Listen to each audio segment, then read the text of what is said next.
My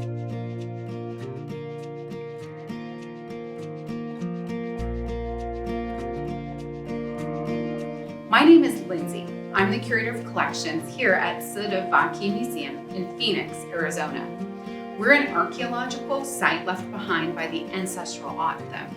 Archaeologists sometimes call these people Hohokam. Here at the museum, we have the outdoor archaeological site. We also have indoor exhibit galleries, and then we have the back of the museum.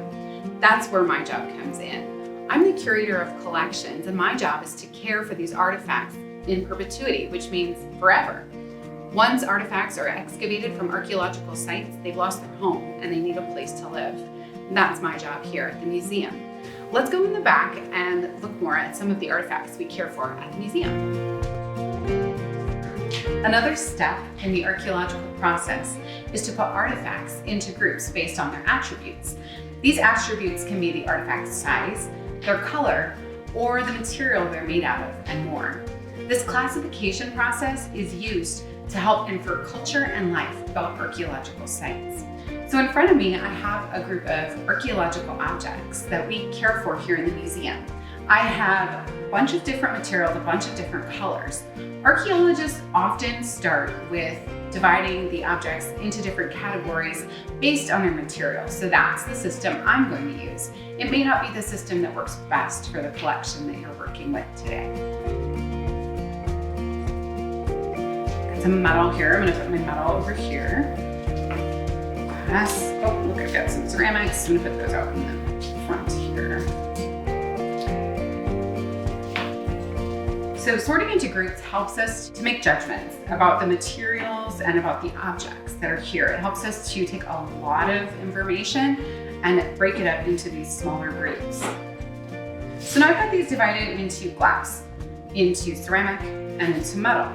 Based on that, I can make more groups. I can do further classifications and put these into different categories. So let's look at the glass here. You can see we have a bunch of different colors of glass. So I'm gonna go ahead and sort by color for the glass here. So I'll do my darker glass. So it looks kind of like a dark green up here. I'll do my brown glass, purple glass here. All right, so now you can see I have my glass sorted by color and they're all different. As I'm looking at these, one of the first things that I noticed is this purple glass.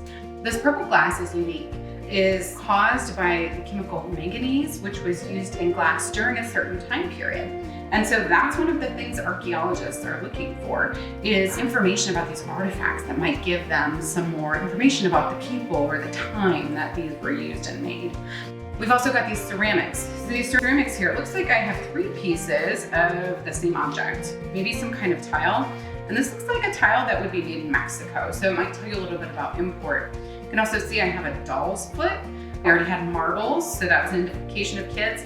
Dolls could also be an indication of kids. So there could have been multiple kids at this site. These other metal pieces that I have, it looks like I have 2 buttons and I have 2 belt buckles. So that might tell us something about maybe there were some clothes in this feature. You can see I don't have the rest of the clothes, the organic parts, but I do have the metal parts. So maybe that tells us about the types of clothes these people are wearing. Those are just different ways that archaeologists sort materials into categories. They look at their attributes and they classify them. That helps them to make sense of all of this information. In this investigation activity today, you're going to receive what's called a doohickey kit. It's a small bag of artifacts or other materials from an archaeological site. It's your job as an archaeologist to observe the different attributes and to classify them into categories. There can be more than one way to classify an artifact. Then we'll ask questions about what the evidence is used for and what location the artifact was found in.